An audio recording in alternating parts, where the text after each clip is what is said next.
Bismillahirrahmanirrahim and Assalamu alaikum to all of you. Today, basically, we are going to start the new chapter that is Integrated Services Marketing Communication. The concept name is IMC, जिसको बोलते हैं Integrated Marketing Communication. लेकिन क्योंकि हम सारा कुछ इस services marketing के अंदर सर्विसेज पर्सपेक्टिव से देख रहे हैं कि पोजीशनिंग, प्राइसिंग, प्रोडक्ट्स, सब कुछ सर्विसेज पर्सपेक्टिव के अंदर, मार्केटिंग मिक्स, इवन हम जो सर्विसेज पर्सपेक्टिव के अंदर स्टडी कर रहे हैं. सो आईएमसी इंटीग्रेटेड मार्केटिंग कम्युनिकेशन भी हम सर्विसेज पर्सपेक्टिव के अंदर जो वो स्टडी करेंगे. सो आज का जो हमारा टॉपिक होगा that would be integrated marketing communication, जिसे बोलते हैं IMC. So the key themes of today's lecture are key components of services marketing program, then educating and convincing service customers, and 5W model of communication and approaches to better of service communication. So सबसे पहले बात कर लेते हैं service communication की.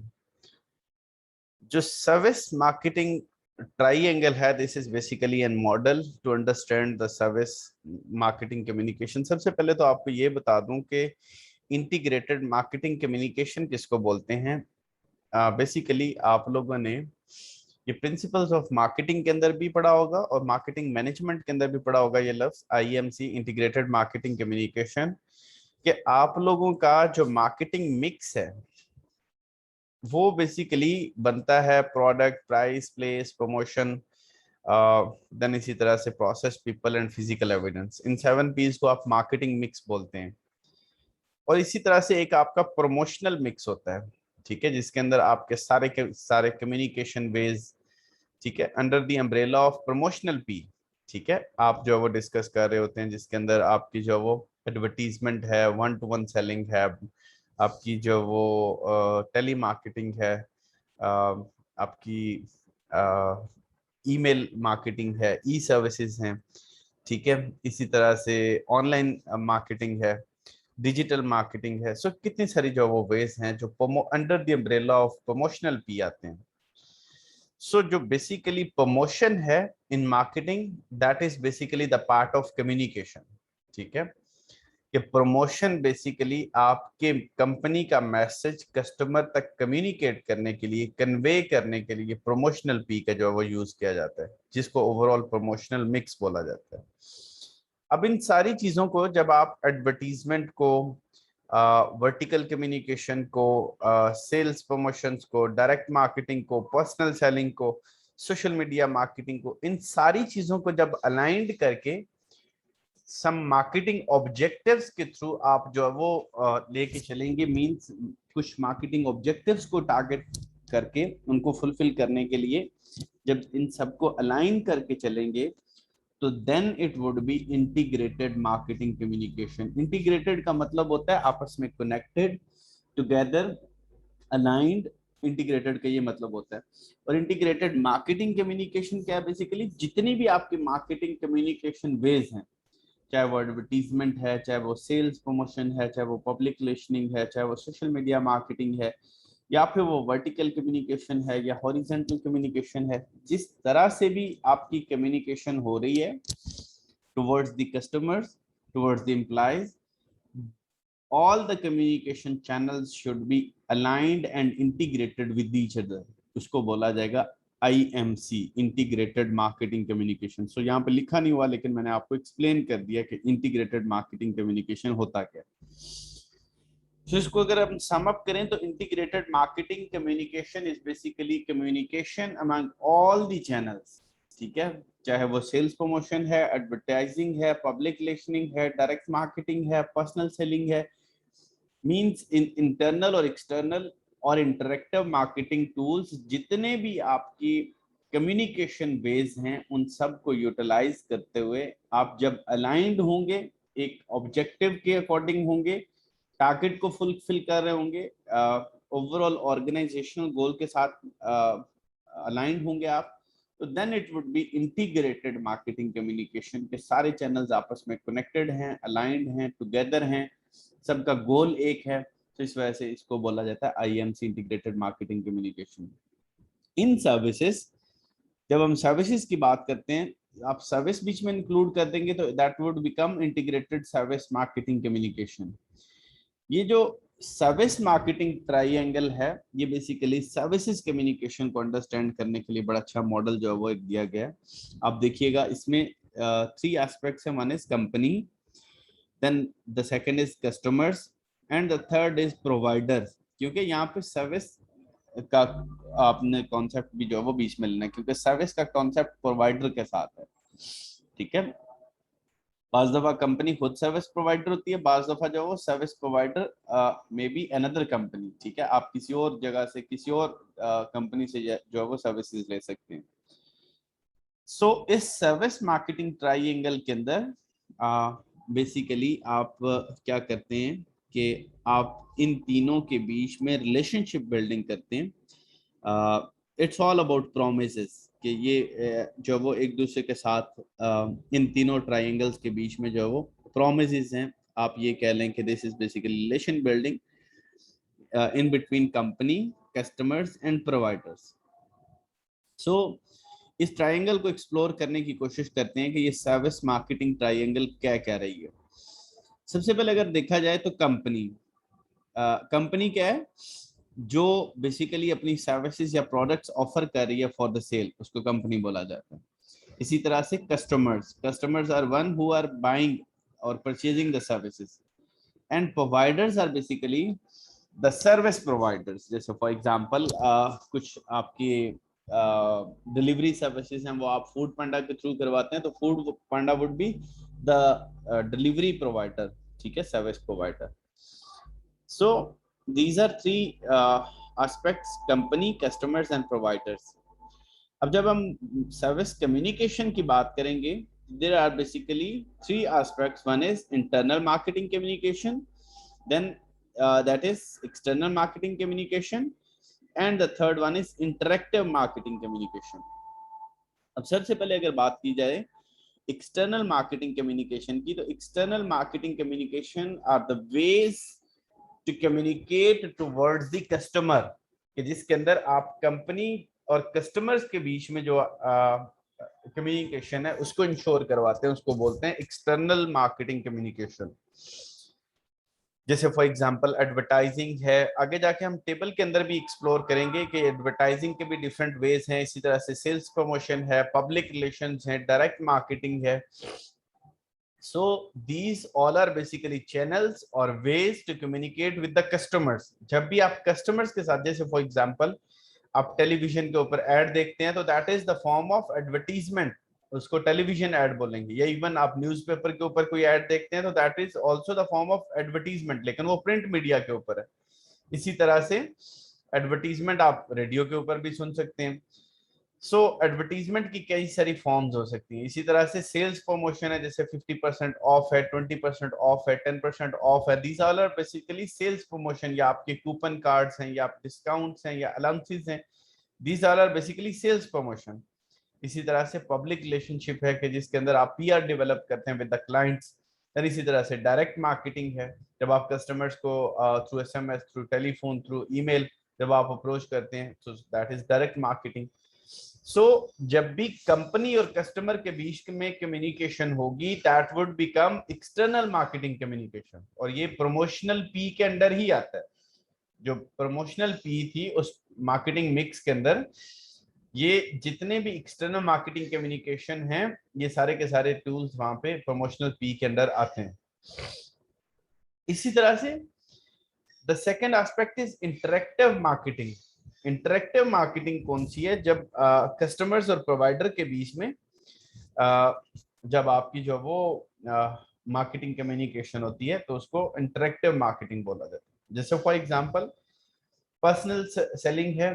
Personal selling के अंदर जो आउटसोर्स कंपनीज होती हैं, या फिर कंपनी इटसेल्फ भी हो सकती है, वो खुद भी प्रोवाइडर हो सकती है।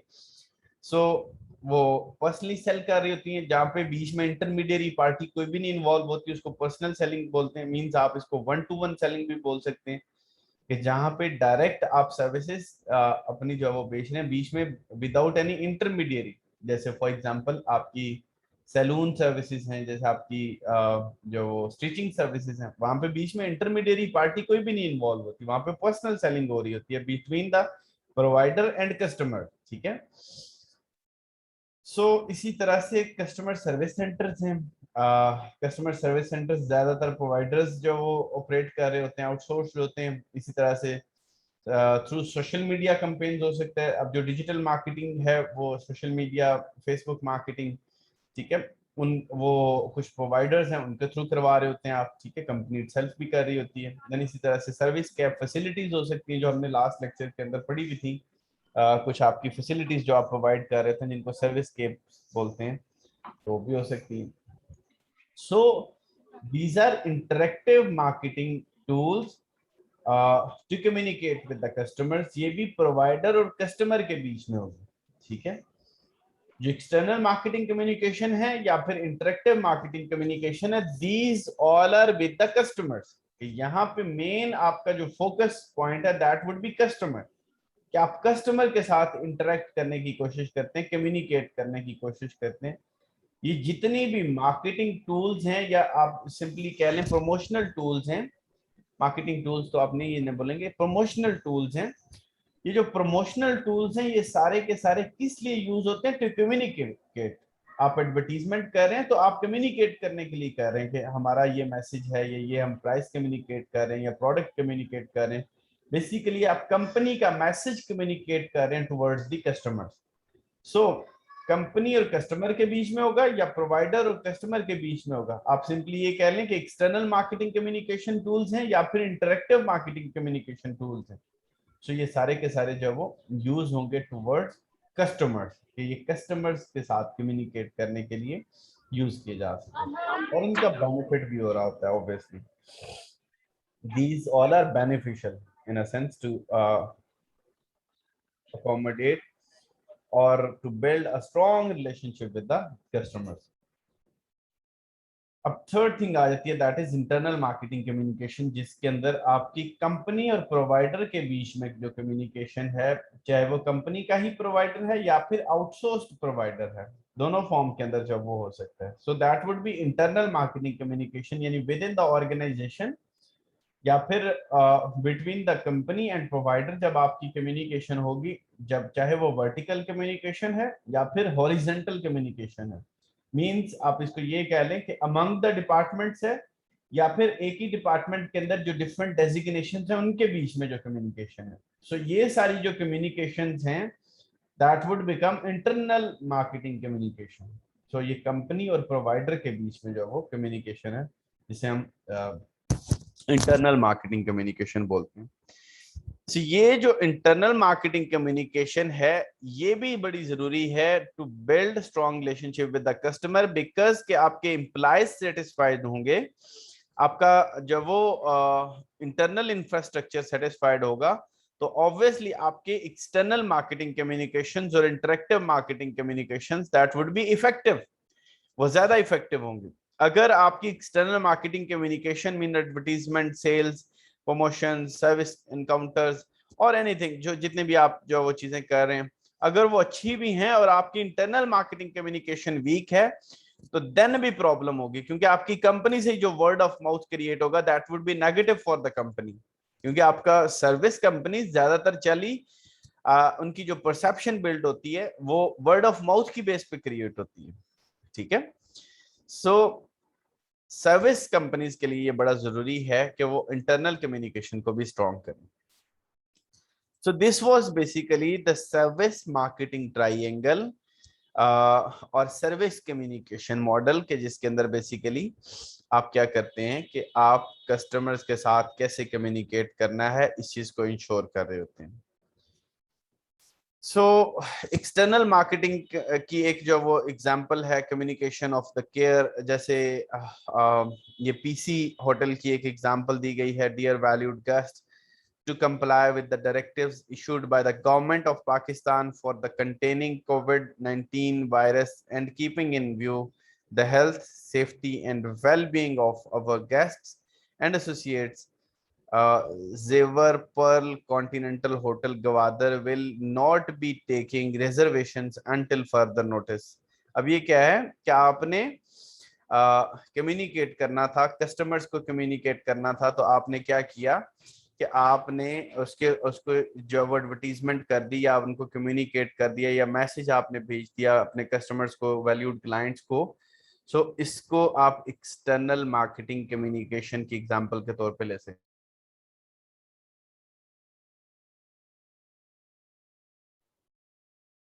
So this is one of the example of external marketing communication. इसी तरह से जो वो एक और एग्जांपल देख लेते हैं, जैसे फॉर एग्जांपल ये सेल्स प्रमोशन है। आपने यूजुअली देखा होगा इवेंट्स के ऊपर, जो वो चाहे वो 23 मार्च है, चाहे वो 14 अगस्त है, अभी 14 अगस्त गुजरी है, तो आज़ादी सेल जो वो यूजुअली ब्रांड्स के ऊपर लगी हुई थी। इसी तरह से 23 मार्च सेलिब्रेशंस के ऊपर जो वो लगी होती है, आपकी ईद ग्रीटिंग्स के ऊपर जो वो सेल्स प्रमोशंस लगी होती हैं।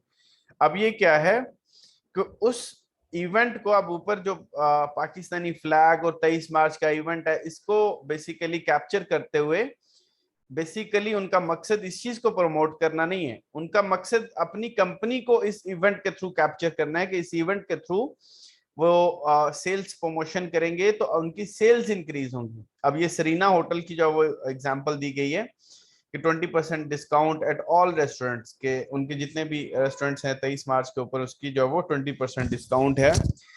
तो this is one of the example of sales promotion, चाहे 10% ऑफ है, अप टू 50% है, अप टू 70% है, या 70% फ्लैट है। ये जितनी भी सेल्स प्रमोशन है इनको बोलते हैं सेल्स प्रमोशन। ठीक है। So this is also one of the example of external marketing communication. इसी तरह से एडवर्टाइजिंग, जैसे हम बात कर रहे थे एडवर्टाइजिंग, आप चाहे वो टीवी के ऊपर जो वो एड देख लें, यूट्यूब चैनल के ऊपर देख लें, या फिर न्यूज़पेपर के ऊपर देख लें, या रेडियो के ऊपर सुन लें, कहीं पे भी जहां पे एडवर्टाइजिंग है, एडवर्टाइजिंग जो वो तीनों तरह से हो सकती है, प्रिंट मीडिया के ऊपर, इलेक्ट्रॉनिक मीडिया के ऊपर, या फिर जो आपका रेडियो है उस फॉर्म के अंदर भी। ठीक है। This is also one of the form of external communication. ये आपने यूजुअली जो वो पार्क व्हील्स की एड देखी होगी, गाड़ी की deals only on park wheels. ठीक है। So this is one of the example of external communication. जब भी आप कस्टमर्स को टारगेट करेंगे, कस्टमर्स को इंटरेक्ट करेंगे, और 99% जो वो आपकी एडवर्टीजमेंट्स के अंदर टारगेट या फोकस या आपकी ऑडियंस वो कस्टमर ही होता है। ठीक है। सो उसको आप एक्सटर्नल मार्केटिंग कम्युनिकेशन की एग्जांपल के तौर पे ले सकते हैं। इसी तरह से ये रफी पीर थिएटर है in Lahore highlights the positive experience through employ customer interaction.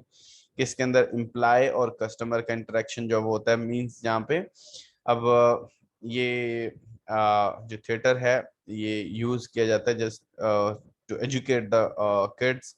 ठीक है।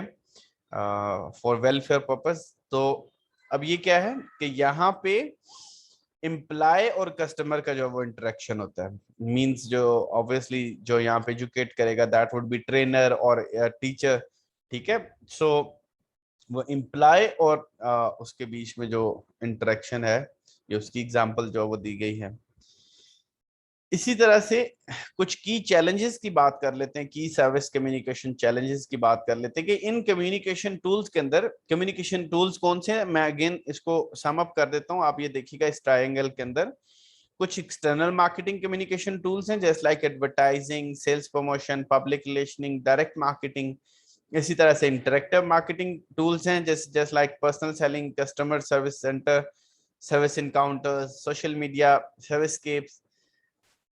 इसी तरह से इंटरनल मार्केटिंग कम्युनिकेशन टूल्स हैं, जैसे लाइक वर्टिकल कम्युनिकेशन और हॉरिजॉन्टल कम्युनिकेशन। आप इसके अलावा भी जितने भी प्रमोशनल मिक्स एलिमेंट्स हैं या प्रमोशनल मिक्स टूल्स हैं, उन सबको जो वो आप डिस्कस कर सकते हैं। सो ये सारे आपके टूल्स थे फॉर सर्विस कम्युनिकेशन, कि सर्विस कम्युनिकेशन को बेहतर बनाने के लिए, कस्टमर तक अपना मैसेज कन्वे करने के लिए स्ट्रांगली और इफेक्टिवली आप जो वो कौन कौन सी चीजें यूज करते हैं। सो ये आपने डिस्कस की। लेकिन इसके साथ साथ आपको ये भी डिस्कस करना पड़ेगा दैट व्हाट आर सम की प्रॉब्लम्स और की challenges to provide service communication. जब आप सर्विस कम्युनिकेशन की बात करते हैं तो ऑब्वियसली सर्विस के अंदर सबसे पहला फैक्टर आता है इंटेंजिबिलिटी। सो सबसे पहले हम डिस्कस करेंगे the problem of service intangibility, कि सर्विस का इंटेंजिबल होना ये सबसे बड़ा प्रॉब्लम है, क्योंकि सर्विस और प्रोडक्ट के अंदर बेसिक फर्क ये है कि प्रोडक्ट्स आर बेसिकली टेंजिबल और सर्विसेज आर इंटेंजिबल। जब आप इंटेंजिबल चीज का कम्युनिकेट करना चाह रहे होते हैं तो उसको शो करवाना, उसको फिजिकली एविडेट करना, that is a difficult task, not impossible but it is difficult task. So the problem of service intangibility means कि उसके लिए कुछ दिखाने के लिए ऑब्वियसली आपको फीलिंग्स दिखानी पड़ती हैं, आपको एक्सपीरियंसेस दिखाने पड़ते हैं, आप कोई फिजिकली प्रोडक्ट नहीं दिखा सकते। तो इस वजह से सर्विस के लिए सबसे पहला चैलेंज जो कम्युनिकेशन के अंदर आपको बैरियर आता है, सबसे पहला, that is problem of service intangibility, कि सर्विस क्योंकि इनटेंजिबल है, इस वजह से ये एक सबसे पहला प्रॉब्लम है। देन इसी तरह से इनके साथ साथ सोल्यूशन भी जो वो हम डिस्कस करेंगे। ठीक है, एक ये टेबल डिस्कस किया गया है, इसके अंदर हम ये सारे जो वो इन प्रॉब्लम्स को साथ साथ देख लेंगे। एक प्रॉब्लम है इंटेंजिबिलिटी का, जिसको अभी हम जब वो डिस्कस कर रहे थे। सो इसके लिए ऑब्वियसली आपको एडवर्टीजमेंट स्ट्रेटेजी जो वो बनानी पड़ती है। इनको वन बाय वन हम देख लेते हैं कि ये जो पर्सपेक्टिव ऑफ इंटेंजिबिलिटी है वो कौन कौन से हैं। Just like the first one is abstractness. Abstractness क्या होता है? This is basically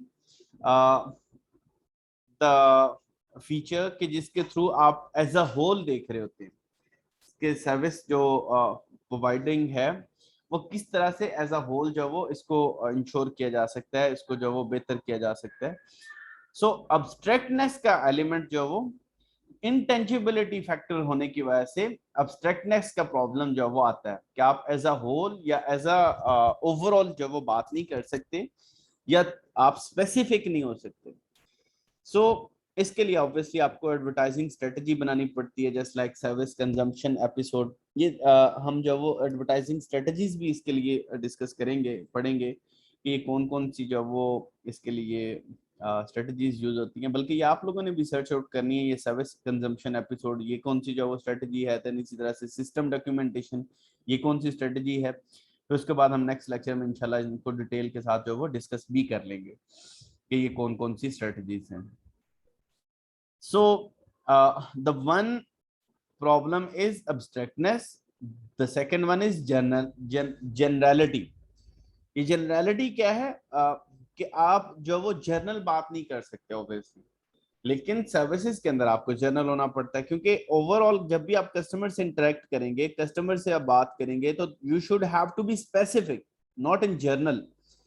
so services के अंदर जनरलिटी का फॉर्म आ जाता है। जैसे फॉर एग्जांपल आप जो वो बात कर रहे हैं सर्विस प्रोवाइडर की इन टेलीकम्युनिकेशन सेक्टर, तो वहां पे कई सारे जो वो टेलीकम्युनिकेशन फैक्टर्स हैं। आप जो वो जब बात करेंगे जर्नल, तो वो सारी कंपनीज के ऊपर शायद जो वो अप्लाई हो जाएगी।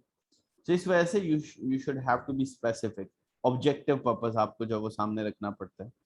तो इसके लिए जो स्ट्रेटजी यूज होती है that would be system documentation. हम अगेन बात कर रहे हैं कि we will discuss in detail about these advertising strategies कि ये कौन कौन सी एडवर्टाइजिंग स्ट्रेटजीज हैं, इनको हम डिटेल के साथ इंशाल्लाह नेक्स्ट लेक्चर के अंदर डिस्कस करेंगे। The third problem is non searchability. Non searchability क्या है? कि नॉर्मली आप जब सर्विस को एक्सपीरियंस करते हैं तो आफ्टर परचेज ही आप एक्सपीरियंस कर सकते हैं। बिफोर परचेज नॉर्मली उसको सर्च करना या उसको एक्सपीरियंस करना आसान नहीं होता।